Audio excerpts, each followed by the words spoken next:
Alright, so after going back and forth a few times, I've decided to actually use the OEM shocks on this build and save the gold inverse shocks for the next one. But on this build, I'm thinking about doing something that looks kind of classic, but obviously has a lot more power. And so that power is going to come from this Zongshen 190cc engine that I picked up from Steady Garage that I'll be putting on the bike. I'm actually doing a separate video on this engine, the unboxing, and details about it. I did have some problems in receiving it. There was some damage from the shipping process where you can see here that it got dented pretty badly, and actually oil was leaking out of it because the seal can no longer be formed correctly to hold the oil in the clutch cover here. So Steady Garage was really cool about it. They said that I could either ship it back and they could send me a new one, or they could send me just this clutch cover. And given how heavy this was and the way that it was packed, I think there's probably a good chance it would have gotten damaged again, so figured it's a lot easier just to get the clutch cover. It looks like it'd be pretty easy to swap out. And it gives me a chance to take a look inside the engine anyway. So anyway, I'll be swapping this clutch cover and then getting this on the bike.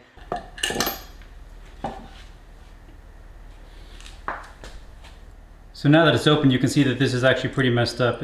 It's got pieces that are chipped here floating around. So if I actually started the engine with this, I'm sure this would have all got caught up pretty badly and been a mess. So really glad that I decided not to try to keep it or start it or anything like that. But it does look like that's the only part that's damaged. The rest of the engine actually looks pretty good. So I'm just going to get the new clutch cover on. I'm going to torque all these bolts down to the same 9 foot-pounds that the Monkey calls for. I assume that should be good. And then this engine will be ready to go on the bike. Since this all came off a roller bike, there's lots of corrosion and sanding that needs to be done. I did buy a sandblaster. It's actually just a top feed sandblaster from Harbor Freight. It was only about $20, but does a great job getting all the paint off. I can go through the repaint process. I'm going to do a lot of black for the wheels and the brake linkages. I think it's going to be a pretty cool look. All right, lots of packages starting to show up. I believe these are my rims. I went with 3.5-inch rims instead of the 2.5-inch ones. They come in silver. I'm going to get them over to the powder coater tomorrow and do them in a semi-gloss black. So just briefly, here's the aluminum 3.5-inch rim half next to the stock 2.5-inch one, and you can see the height difference there. And also just a quick weight comparison, the all aluminum rim is 419 grams and the stock steel rim is about twice that, 836 grams. So here's something else I'm working on. Since I'm going to be using the stock fork setup, I need to use the steering nut, and it comes with this plastic collar. This was actually off of the 1970 bike that I did, the one that turned out green, that I thought I could use, but there's this crack in it. And instead of trying to glue this, which I don't think would be successful since there's so much pressure as the nut inside kind of pushes it outward, I went ahead and just designed and then 3D printed a copy of it. So this is what it looks like, and it fits perfectly. I'll also put a copy of this up on Thingiverse and a link in this description below in case anybody else wants to make one.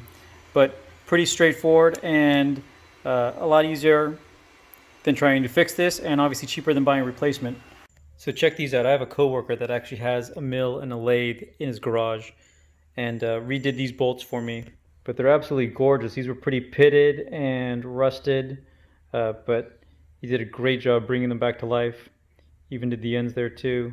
I put a light clear coat on these bolts to help retain the finish, but I was looking at the bolts that I've got on the 69 bike, and this is actually what these bolts look like before I had them refinished. So what I'm thinking is that I'm probably going to put these new bolts onto the 69 because both the front and the back have that pitting and are one of the few things left on this bike that aren't perfect. And I'll see if my friend can't refinish these bolts that I'll then throw onto the 70 bike.